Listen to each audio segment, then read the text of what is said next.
Sing up yet. Oh, Titanic. Titanic. Messi. Huh? Sing up. Yeah. ชนทีอ่ะ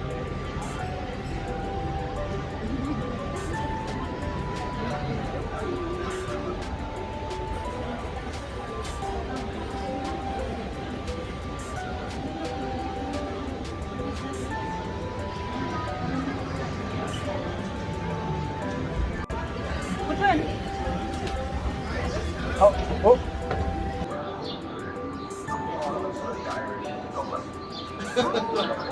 I need to start They're saying if you're a child and you had small hands, it was better because you can go in small places. But they were usually used to go around machinery and to collect fibers and pieces of cloth from the machines. It was very dangerous work, but yeah, it should.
Eish. Ja.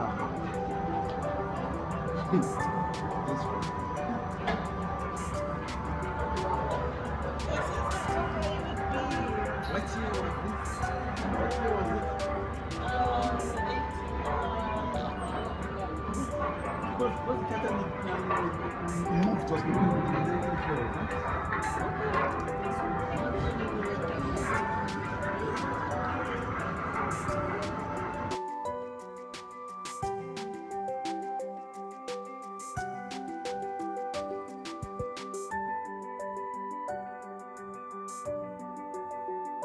For me, you could hear the noise from where we lived, but nothing prepared you for the size of the place.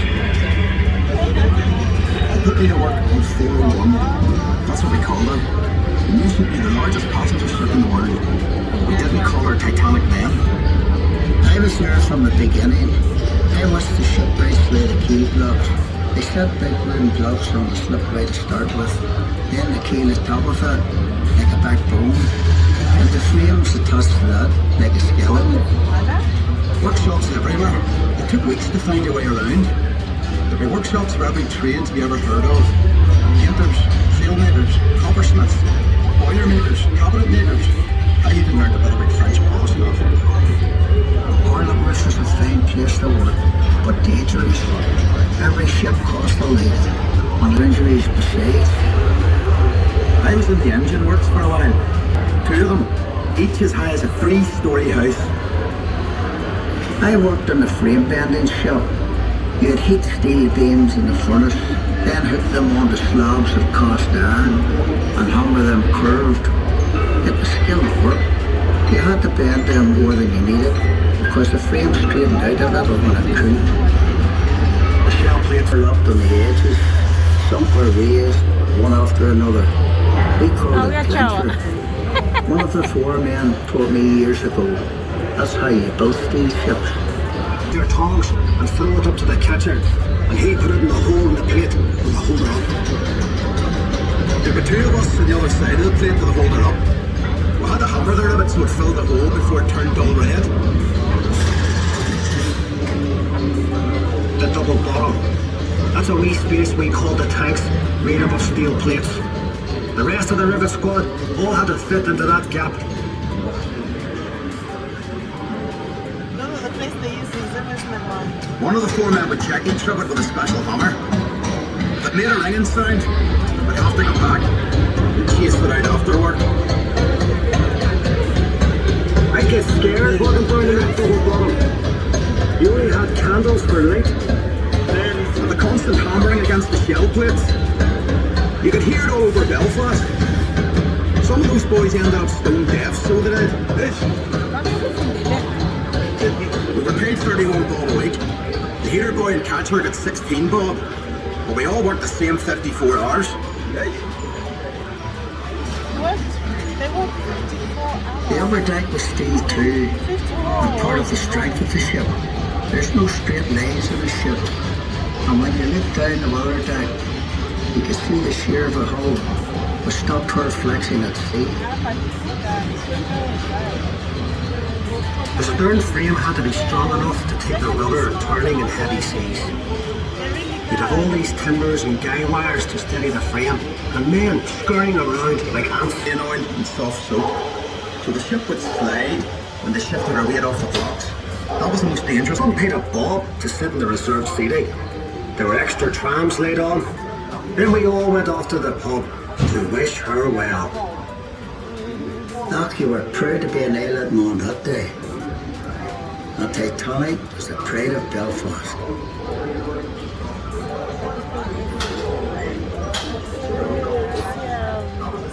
Thank you for joining us. The tour will end in a few seconds. Please exit the car carefully.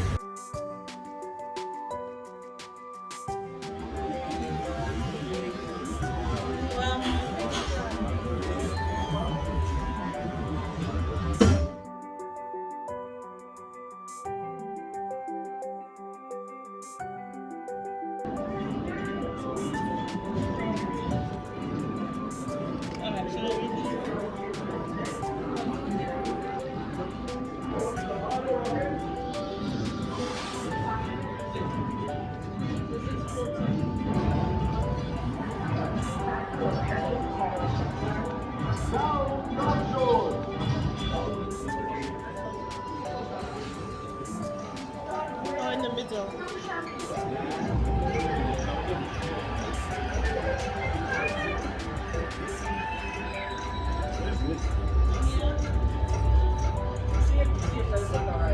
And if not, I'll redo it. Wow. Is that good?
A national coal strike had left several ships laid up in dock, and the prospect of a job on Titanic was a welcome relief for crewmen who managed to sign up.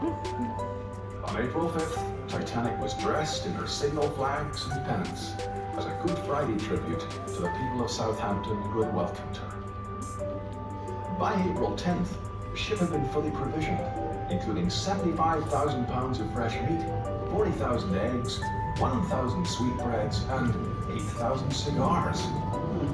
At 7 a.m., Captain Edward John Smith came aboard the Titanic to prepare for the Board of Trade muster at 8.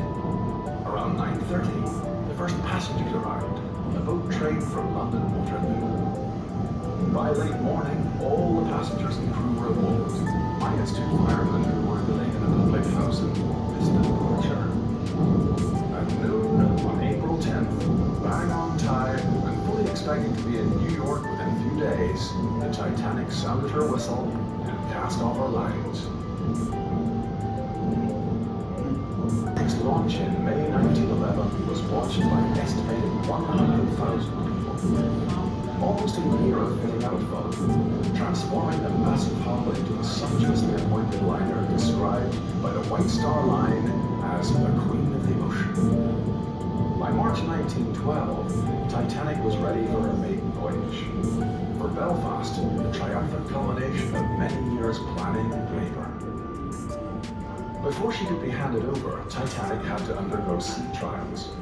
On the 2nd of April 1912, she carried out a series of maneuvers in open water, under the watchful eye of Board of Trade Inspector Francis Carruthers. Then, at 8 p.m. that evening, she departed Belfast for Southampton. She was preceded by a considerable weight of expectation.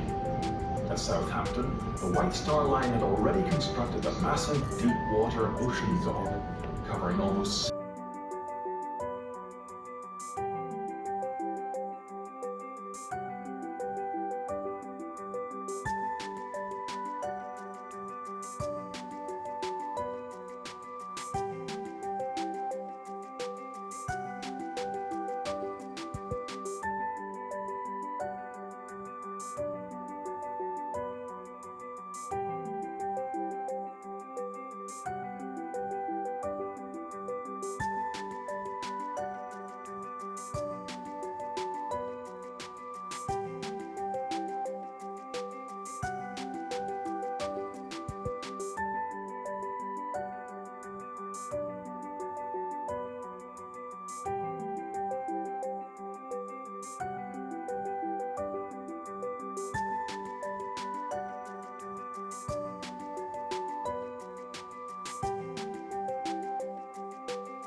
to you.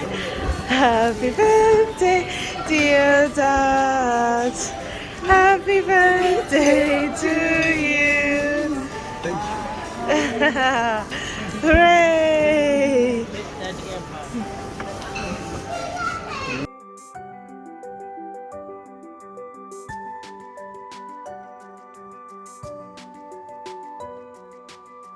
To you. Happy birthday, dear Dada. Happy birthday to you. Thank you. Thank you.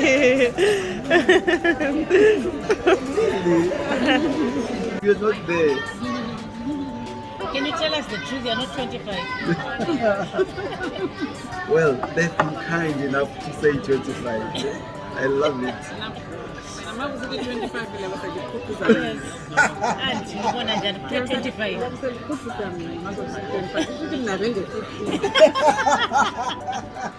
Messi, what do you think? Dad is 25. No. Michael, Dad is 25. What do you think? You deserve to be 25, my husband. You look so young. What does that make you? Oh. Voice broken.